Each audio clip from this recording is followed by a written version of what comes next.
ये तो खाली धनुष दे। तो सूचित चोर महाराज उस धनुष को, धनुष की बात सोचें और राम जी को देखें, और देखें तो कहें कि ये कैसे तोड़ेंगे। तो उन्होंने अब महाराज धनुष की बड़ी महिमा गाई। हाँ हो, धनुष की बड़ी महिमा गाई, और धनुष की महिमा गाने के बाद और फिर उसके बाद ये बताया कि धनुष तोड़ने के लिए मैं तैयार क्यों हो गया। कि मेरी बेटी है, मेरी बेटी है। कि आपकी बेटी के? हाँ मेरी बेटी है, लेकिन मेरी बेटी बड़ी विलक्षण है। कैसी है? कि मेरी बेटी अयोनिजा है। मेरी बेटी किसी माँ बाप से नहीं पैदा हुई, ये तो माँ बाप से पैदा हुए होंगे। अब विश्वामित्र जी कैसे कहें कि नहीं हुए, है ना? लेकिन ये तो माँ बाप से, मेरी बेटी बड़ी विलक्षण है। अब मिथिला वाले तो महाराज खुश हो गए, राम जी से जानकी जी बढ़ गई। ये महाराज जी पैदा हुए वो हैं अयोनिजा, है ना? तो मेरी बेटी ज्यादा पवित्र है। अथमे कृषत क्षेत्रम लांगलाद उत्थिता ततः क्षेत्रम शोधता लब्धा नामना सीतेति विस्तृता। मैं हल जोत रहा था, कुछ अनावर्षण हुआ था, हल जोड़ रहा था, और हल जोतते समय यज्ञ करने के लिए, तो यज्ञ की भूमि को पवित्र करने के लिए हल से जोतना चाहिए महाराज जी। देखो हो, जब कहीं मकान भी बनाना हो तो मकान जहां बनावे उस स्थान को हल से जोत दे तो वहां का सब अलाय बलाय सब भाग जाए। ऐसा शास्त्र का नियम है ना। तो यज्ञ जहां करे वहां की भूमि शुद्ध है अशुद्ध है कैसी है, तो यज्ञ करने के पहले वहां पर हल से जोत देना चाहिए। अब श्री जनक जी महाराज हल करें और हल लिए और उससे जोतें भूमि, और उस स्थान का नाम है सीतामढ़ी आज के शब्दों में, और वास्तव में उसका नाम है सीतामढ़ी। वहां के भक्त लोग आए, आपका सौभाग्य है कि सीतामढ़ी से भी लोग सुनने के लिए आए, है ना। सीतामढ़ी से लोग आए। अब महाराज सीतामढ़ी में वो हल जोता गया, है ना। बड़ा पवित्र स्थल, जानकी जी का जन्मस्थल। वो राम जी जानकी जी की अयोध्या है। जैसे जो राम जी की अयोध्या वो जानकी जी की सीतामढ़ी। जनकपुर तो राजधानी है, हाँ पैदा हुई है सीतामढ़ी में। मैं जाता हूं तो रात को वहां रुकता हूं, अभी भी रात को रुकता हूं, मेरी शाखाएं भी है वहां पर, लेकिन मैं रात को रुकता हूं महाराज जी आकर, मुझे बड़ा अच्छा लगता है। और सीतामढ़ी में इतने अच्छे अच्छे भक्त लोग, अभी तो बात नहीं बताऊंगा भक्तों की। राम जी, अब वो सीता नाम का मतलब बड़ा पवित्र नाम है, नामतः पवित्र है। सीता का नाम, जो सीता से, उस हल के फाल को सीता बोलते हैं, सीता से पैदा हुई इसलिए इनका नाम सीता, ये नाम से पवित्र है। और ये मेरे यहां रहती है, एक योगी के यहां रहती है, इसलिए आवाज से भी पवित्र है। क्या रहा? और इस प्रकार से मैंने अपनी बेटी को धनुष तोड़ने वाले को देने का प्रण कर लिया। अब अगर आपके ये शिष्य उस धनुष को तोड़ दें तो मुझे सीता को देने में कोई आपत्ति नहीं हो सकती है। यदि यस्य धनुषो रामः कुर्याद आरोपणम मुने सुताम अयोनिजाम सीताम दद्याम दाशरथेरहम। अब विश्वामित्र जी बार बार कहें दिखाओ तो सही, दिखाओ। अब फिर वो कहने लग गए महाराज इसकी बात, तो उसके बाद फिर कहने लग गए महाराज बड़े बड़े लोग हार गए, बड़े बड़े लोग हार गए, गंधर्व हार गए, ये हार गए वो हार गए। महाराज विश्वामित्र को झाड़ आ रही है, ये हार गए वो हार गए। कि तू मेरे राम को सबकी तरह समझता, दिखाओ मेरे राम जी को दिखाओ। कई बार कहा विश्वामित्र सरा श्री राम जी क्व गतिर मानुषाण। जरा कहते हैं कि नई तत्सुरगणा सर्वे सासुरा न च राक्षसा गंधर्व यक्ष प्रवरा स किन्नर महोरगा क्व गतिर मानुषाणांच। जब ये सब हार गए तो मनुष्य बेचारा क्या करेगा उसमें, है? तो विश्वामित्र जी ने कहा कि दर्शयेतन महाभाग अनयो राजपुत्रयो, इनको दिखाओ तो तुम सही। और जब धनुष आया तो आने के बाद महर्षि कहते हैं उठहु राम भंजहु भव चापा मेटहु तात जनक परितापा वत्सराम धनुपस्य इति राघवमब्रवीत।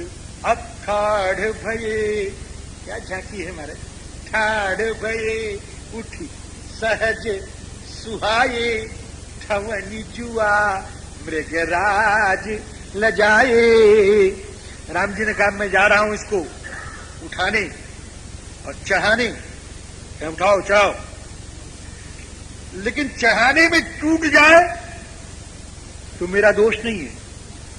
आप समझते चढ़ाने का मतलब, ये उठाया चढ़ाया, चढ़ाने के बाद धनुष कभी कभी टूट जाता है महाराज, तो वीर के योग्य नहीं होता तो टूट जाता है, टूट जाए तो मेरा दोष नहीं। क्या आप सोच लो, क्या आप चाहो। राम जी ने ली अति लीलही उठाए धनुलीना अति लीलही आरोपयत स धर्मात्मा सलीलमिव तद्धनु। खेल खेल से ले लिया हाथ में। पुनि धनु पुनि नभ धनु मंडल समभयु। सब एकदम स्तब्ध, राम जी की ओर सब देख रहे हैं। श्री जनक, श्री सीता, श्री सुनैना, श्री विश्वामित्र, श्री लक्ष्मण, सारा समाज, मंत्री, पुरोहित, सब एक तरफ निश्शब्द राम जी की ओर देख रहे हैं। और राम जी लेत चढ़ावत खैचत गाढ़े और काहू न लखा देखी सब ठाढ़े। और त्यही क्षण मध्य राम धनु तोरा भरे भुवन धुनि घोर। चारों तरफ जय जयकार की ध्वनि मच गई महाराज, चारों तरफ जय हो जय हो जय हो की ध्वनि मच गई। त्यही क्षण राम मतई क्षण राम मध्य धनु तोरा। राम जी ने धनुष एकदम मार तोड़, तद बभंज धनुर्मध्य। बड़ी बड़ी मंगलमयी ध्वनि उस धनुष से निकली महाराज जी। राजा जनक तो बड़े प्रसन्न। अब महाराज जनक के राजा जनक तो बड़े प्रसन्न और महर्षि विश्वामित्र के चरणों में आके आंसू ढुलकावे, कुछ बोला न जाए। महर्षि मैं तो कृतकृत्य हो गया, अब गदगद हो गए महाराज। कहते हैं अब तो आज्ञा दें, आगे क्या करना चाहिए। आज्ञा तुम दशरथ जी की बात चिट्ठी लिखें, दूध भेजें कि हाँ विलंब कहेगा। महर्षि विश्वामित्र ने आज्ञा दे दी है। अब आज्ञा दे करके श्री राम जी दूत को भेजा चिट्ठी लेकर के, और 4 दिन के बाद श्री जनकपुर में पहुंच गए महाराज जी। गत्वा चतुरहम मार्गम विदेहान अभ्युपेयिवा। श्री राम जी 3 दिन के बाद पहुंचे महाराज जी। 3 दिन के बाद वहां पहुंच गए और वहां पहुंच करके श्री राम जी त्रिरात्रम उसिता मार्गे तेयोध्याम प्राविशन पुरीम। वहां जाकर के राजर्षि जनक को सारा समाचार दिया। अयोध्या में आनंद की लहर दौड़ पड़ी। आनंद, जिधर देखो आनंद, उधर देखो आनंद ही आनंद है।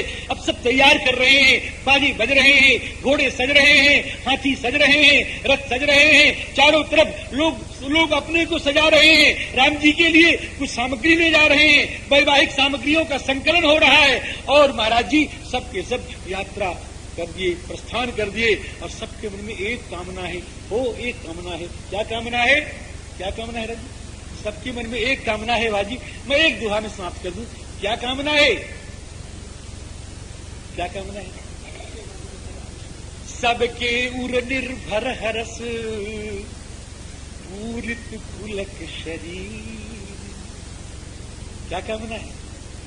कबहि देखिबे नयन भरी राम लखने दूबी। कबहि देखिबे नयन भरी राम लखन दूबी। उन दोनों भैया को हम कब देखेंगे? मेरी आंखें तरस गई हैं। अयोध्यावासी कहते हैं, केवल दशरथ नहीं, केवल श्री वशिष्ठ नहीं, केवल भरत नहीं, केवल शत्रु नहीं, अयोध्यावासी कहते हैं आंखें तरस गई, कब देखेंगे। 4 रात के बाद श्री जनकपुर पहुंचे हैं। बड़ा स्वागत सत्कार हुआ है। जनक जी महाराज ने पूछा कि महाराज अब हमको क्या करना है। श्री राजा दशरथ ने बड़े विनम्र शब्दों में कहा कि प्रतिग्रहो दातृवशः। कमाल का शब्द है। इसकी व्याख्या मैं कर नहीं पाऊंगा। प्रतिग्रह दातृवशः, दान लेने वाला दाता के अधीन होता है। चक्रवर्ती नरेंद्र, सम्राट श्री दशरथ जी महाराज आज दान लेने वाले हैं, और भाग्यवान महाराज श्री जनक विदेहराज दान देने वाले। वे प्रतिग्रह दाता के वश में है।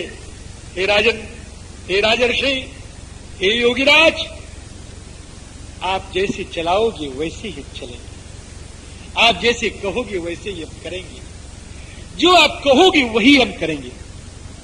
इस प्रकार राजर्षि जनक ने अपने भाई कुशध्वज को बुलाया है, जो अन्यत्र राज्य करते थे। श्री कुशध्वज जी महाराज आ गए। उसके बाद एक परंपरा है सियाराम, एक परंपरा है सियाराम, एक परंपरा है, एक परंपरा है कि राम जी लकी लड़की पर पक्ष के कन्या पक्ष के दोनों तरफ के लोग एक कोई आदमी, कोई प्रसिद्ध व्यक्तित्व आकर के दोनों वर्गों का परिचय देता है। उसके बाद क्रिया आगे बढ़ती है। ये साकोच्चार वाली बात नहीं कह रहा हूं, ये दूसरा है, ये साकोच्चार पहले हो जाता है ना। तो राम जी आए तो श्री जनक जी महाराज ने चक्रवर्ती जी महाराज को बुलाया। चक्रवर्ती जी महाराज आए तो दूध कहने के लिए गए थे महाराज, वो इतने बढ़िया हैं, वो इतने अच्छे हैं। उनका नाम है सुदामा, उनका नाम है सुदामा, है ना। प्रेषया माशुतुर, श्री राम जी, प्रेषया माशुतुर वीरौ मंत्र श्रेष्ठम सुदामनम। यहाँ दो वचन है, मेरे दोनों जनक कुशध्वज और शीरध्वज दोनों ने सुदामा को भेजा। ये देखो, सुदामा के बिना काम किसी का नहीं चलता, चाहे वो रामावतार हो चाहे कृष्ण अवतार। अगर वहां सुदामा के बिना नहीं काम चला तो यहाँ भी सुदामा के बिना काम नहीं चला। यहाँ भी सुदामा जी आ गए महाराज जी। और सुदामा जी महाराज गए और श्री चक्रवर्ती जी से कहा, ये नहीं कहा कि आपको बुलाया है, बड़ी भद्दी बात हो गई ना। ये नहीं कहा कि आपको बुलाया है, ऐसा नहीं, बुलाया तो है ये क्या कहते हैं कि स्वामी आपको श्री योगीराज राजर्षि जनक आपका दर्शन करना चाहते हैं। बात तो वही है हमारे। सत्वाम द्रष्टुम व्यवसितः सोपाध्याय पुरोहितम। आप पधारे अपने दल बल के साथ। महाराज आए, चक्रवर्ती जी महाराज जानते हैं कि क्या करना है।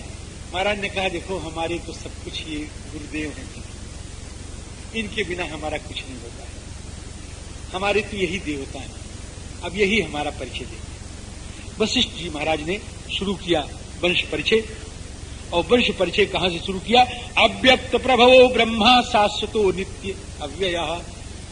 भगवान से ब्रह्मा, ब्रह्मा से फिर आगे, फिर आते आते आते फिर आज हुए, आज श्री दशरथ हुए, दशरथ से श्री राम लक्ष्मण भरत शत्रुघ्न हुए।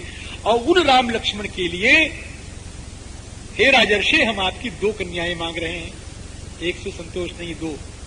राम लक्ष्मणयोर अर्थे त्वत्सुते वरये नृप।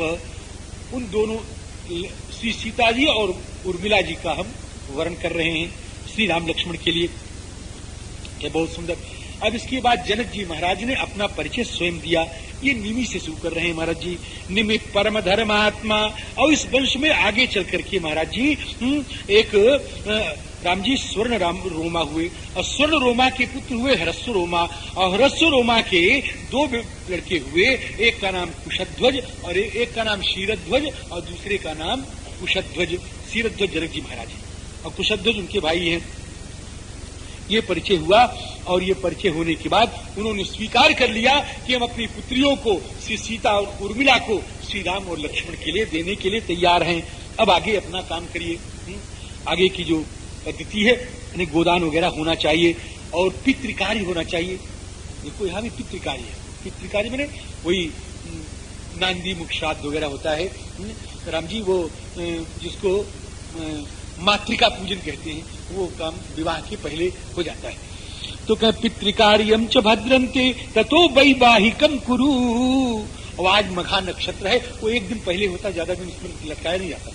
आज मघा नक्षत्र है और कल फाल्गुनी आ जाएगी, और उसी फाल्गुनी में हो जाएगा विवाह। राम जी मघायद्य महाबाहो तृतीय दिवसे प्रभो फाल्गुन्याम उत्तरे, उत्तरा फाल्गुनी में होगा, यानी परसों होगा। फाल्गुन्याम उत्तरे राजंस तस्मिन वैवाहिकम कुरु। अब इधर बात चल ही रही थी कि कुछ खुसुर पुसुर शुरू हो गई। आप खुसुर पुसुर समझे? अब ये खुसुर पुसुर किसकी हुई महाराज? कोई बच्चे वहां थे नहीं, तो फिर किसमें खुसुर पुसुर होगी? क्या स्त्रियां थी नहीं? स्त्रियां थी नहीं, बच्चे थे नहीं, और खुसुर पुसुर किसमें होगी? आपको बड़ी बढ़िया बताऊं, ये महात्माओं की खुसुर पुसुर शुरू हो गई। उसमें 3 है महाराज। एक तो है श्री सदानंद जी महाराज, दूसरे हैं श्री वशिष्ठ जी महाराज, और तीसरे हैं श्री विश्वामित्र जी महाराज। अभी आपस में कहते हैं कहें क्या, कहें देखो ये 2 तो जनक की लड़कियां हैं, और इनके भाई के साथ भी 2 लड़कियां मैंने देखा था उनको। हाँ बड़ी अच्छी हैं, वो उनसे कहीं किसी हालत में कम नहीं, बड़ी सुंदर हैं, और इधर भी 2 हैं, तो क्यों न हो जाए। बोलो सदानंद जी, क्या महाराज आप जैसी आज्ञा दे, हम तैयार हैं, हम तैयार। ये नहीं कि राजा से पूछे तो बता, मैं खास बात है इसको कहना। ये नहीं कि गुरुओं का क्या सम्मान था कि हम राजा से पूछे, नहीं हम तैयार हैं महाराज। सदानंद जी कह रहे हम तैयार हैं। वशिष्ठ जी ने कहा हम भी तैयार हैं। हमारे शिष्य भरत और शत्रुघ्न को मांडवी श्रुत कीर्ति आप प्रदान करिए। सदानंद जी हम तैयार हैं। सदानंद जी ने कहा हम तैयार। तो हम तैयार, आप तैयार, तो देरी क्या है कि विश्वामित्र जी माध्यम बने। विश्वामित्र जी आते हैं और कहते हैं राजन कहा कि दो पुत्रियों का तो वर्ण हमने कर लिया, अब 2 पुत्रियों का हम वर्ण और करना चाहते हैं। दशरथ जी कहते हैं सुनो ऐसे देखो, आप देख रहे हैं मैं क्या हुआ। जनक जी कहते हैं कौन सी 2 पुत्रियां, उनको कुछ पता ही नहीं है। हो यहां प्रस्ताव हो रहा, पारित भी हो रहा है। राम जी राम लक्ष्मणयो राजन सीता चोर मिलया सह वक्तव्यम च नरश्रेष्ठ श्रूयताम वचनम मम। आप दोनों मेरी बात सुने है क्या कि भ्राता जवीयान धर्मज्ञ एष राजा कुशध्वज अस्य धर्मात्मनो राजन रूपेणा प्रतिमं भुवि सुताद्वयम नरश्रेष्ठ। इसकी 2 लड़कियां हैं, हाँ है तो सही। तो भरतस्य कुमारस्य शत्रुघ्नस्य च धीमतः, उनको हमने भरत शत्रुघ्न के लिए वर्ण किया। अब तो महाराज इसका उत्तर तो सिर्फ एक ही होना चाहिए कि चारों तरफ जो लोग बैठे होंगे वो कहते होंगे साधु साधु जय हो जय हो जय, कि मंगल ध्वनि चारों तरफ तैयार हो गई, इसलिए कि चारों भाइयों का चारों देवियों से विवाह पक्का हो गया महाराज जी। अब विश्वामित्र वचन श्रुत्वा, अब राम जी जनक के आंख से तो आंसू बहे और बहता जाए और हिचकियां आवे, कुछ बोला न जाए, और बड़े मुश्किल से वो संभले अपने को, और संभल के कहते हैं जनक प्रांजलिर्वाक्यम उवाच मुनि पुंगवो कुलम धन्यम इदम। आज हमारा कुल धन्य हो गया। कुलम धन्यम इदम मन्ये ये शाम तो मुनि पुंगवो सदृशम कुल संबंधम यदा ज्ञापक स्वयं। आपने स्वयं हमारी पुत्रियों के लिए याचना की है, स्वयं उनके विवाह के लिए आज्ञा दे रहे हैं, इसलिए हम धन्य, हमारा कुल धन्य, हमारा भाई धन्य, हम धन्य, हमारी पुत्रियां धन्य हो गई। आज एक ही प्रार्थना मेरी है कि एक ही दिन में चारों का ब्याह हो जाए। एक अन्ना राजपुत्री नाम चतुश्री नाम महामुनि, उत्तरा फाल्गुनी में चारों का विवाह एक साथ हो जाए। अब महाराज वो मुहूर्त आ गया। राजर्षि दशरथ जी महाराज, चक्रवर्ती जी महाराज अपना कृत मंगल कौतुक, और कृत मंगल कौतुक क्या है महाराज जी, वो विवाह के पहले जो कुछ होता है ना, वरान वरान बांधा जाता है, उसको बंधन बांधा जाता है ना वो हाथ में, कंगन, तो कंगन बांधा जाता है। वो भी महाराज बड़ा विलक्षण है। उसे वो जाकर के अयोध्या में छूटेगा, और अयोध्या की सखियां कहेंगी कि तुम पैन तौलो कबो छूटी है छबीले छैल। अब इस पर तो पत्रावली बहुत है, हमको याद भी नहीं, और याद करें भी तो समय नहीं है, याद तो कर लेंगे धीरे धीरे। तुम पैन तौलो छूटी है कबो छबीले छैल, जौलो नाही जनक सुता के कर जोरोगे। अब राम जी महाराज, अब तो वो सियाराम वो कंगन कृत वैवाह कृत मंगल कौतुका, अब कृत मंगल कौतुक सब वशिष्ठ जी वगैरह सब आकर के दरवाजे पर खड़े हो गए और कहा कि महाराज जाओ, जनक जी महाराज से आज्ञा लाओ, अब हम लोग विवाह करने के लिए सज बज के तैयार होकर के आ गए हैं। तो जनक जी महाराज ने जब सुना तो कहते हैं कस्थित प्रतिहार, कोई दरवाजे पर रोकने के लिए द्वारपाल खड़ा है क्या जो पूछने की जरूरत पड़ी? कौन रोक रहा है? उनका घर है, चाहे जब आवे और चाहे जब जाए। कस्थित प्रतिहार में कस्याज्ञाम संप्रतीक्षते। और उनको आज्ञा देने लायक जनकपुर में है कौन? कौन ऐसा है जो राजर्षि चक्रवर्ती नरेंद्र महाराज श्री दशरथ को जनकपुर में आज्ञा दे? कस्याज्ञाम संप्रतीक्षते स्वगृह को विचारोस्ति यथा राज्यम इदम तव। ये तो राज्य अब आपका है महाराज जी। यथा राज्यम इदम तव। महाराज जी इतने नहीं महाराज जी, आगे अब मैं भी छोड़ के आया हूं। राजर्षि जनक ने कहा है जिस समय चारों संबंध तैयार हुए हैं कि महाराज आपके संबंध से हम लोग भाग्यवान हो गए। वो समझे लिखा है संबंध संबंध राजन रावरे हम बड़े अब सब विधि भये। संबंध राजन रावरे हम बड़े अब सब विधि भये। राम जी तो राजा दशरथ कहें अगर वो कृत कौतुक मंगल खड़े हैं श्री चक्रवर्ती जी महाराज, तो हमारी बेटियां जो हैं वो कृत कौतुक सर्वस्वा हैं। वहां कहते हैं राम जी कि राम जी दातार